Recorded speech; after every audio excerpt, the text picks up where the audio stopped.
20,000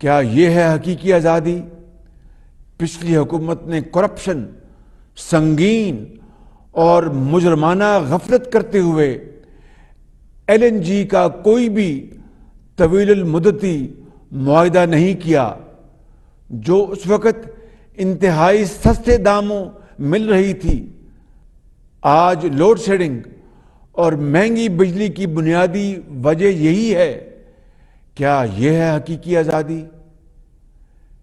کیا میں یہ پوچھ سکتا ہوں کہ پچھلی حکومت نے کس کے اشارے پر سی پیک کے منصوبوں کو بند کر کے پاکستان کی معیشت کو ناقابل تلافی نقصان پہنچایا؟ کیا یہ ہے حقیقی آزادی؟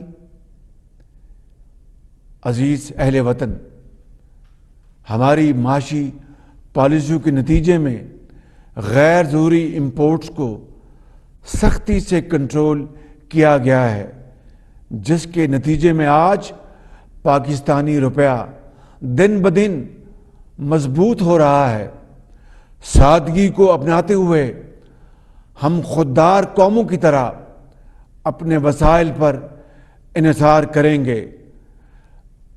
اربوں ڈالر خرچ کر کے ہم باہر سے تیل اور گیس منگوا کر مہنگی بجلی پیدا کرتے ہیں۔ اس کی جگہ ہم نے ہزاروں میگا واٹ سولر انرجی کے منصوبے لگانے کا فیصلہ کیا ہے۔ اس سے ایک طرف اربوں ڈالر کی بچت ہوگی، کیونکہ مہنگا تیل اور گیس نہیں منگوانی پڑے گی، اور دوسری طرف عوام کو سستی بجلی بھی مہیا ہوگی انشاءاللہ۔ ہم نے تہیہ کیا ہے کہ پاکستان کو معاشی خود انحصاری کے راستے پر لے کے جائیں گے، کیونکہ معاشی آزادی کے بغیر آزادی کا تصور ناممکن ہے۔ اسی لیے میں نے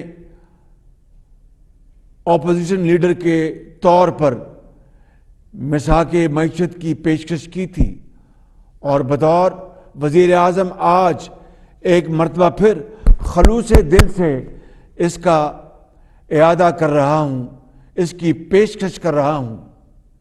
میرے بھائی اور بہنوں، وقت کا تقاضا ہے کہ اب ہم بحیثیت قوم درست سمت میں اپنے سفر کو جاری رکھیں اور قومی مفاد کو ذاتی انا، ضد اور ہٹ درمی کی بھینٹ نہ چڑھنے دیں۔ ہمیں یاد رکھنا چاہیے کہ حقیقی سیاسی قیادت الیکشن پہ نہیں، آنے والی نسلوں کے مستقبل پہ نظر رکھتی ہے۔ میرے بھائیوں اور بہنوں، ہمارا سامنا بے رحم حقائق سے ہے، جن کا مقابلہ ہم قومی اتفاق رائے، پالیسیوں کے تسلسل، معاشی اور سیاسی استحکام سے ہی کر سکتے ہیں۔ سب سے بڑھ کر ہمیں خودی، خودداری اور خود اعتمادی کے اسی جذبے کو زندہ کرنا ہے جس نے پاکستان بنایا تھا، جو تحریک پاکستان کی اصل روح ہے۔ اسی جذبے سے تعمیر پاکستان ہوگی۔ 14 اگست ایک یوم ہے، آئیں اس یوم پر ہم ایک قوم بن جائیں۔ پاکستان پائندہ باد، قائد اعظم زندہ باد۔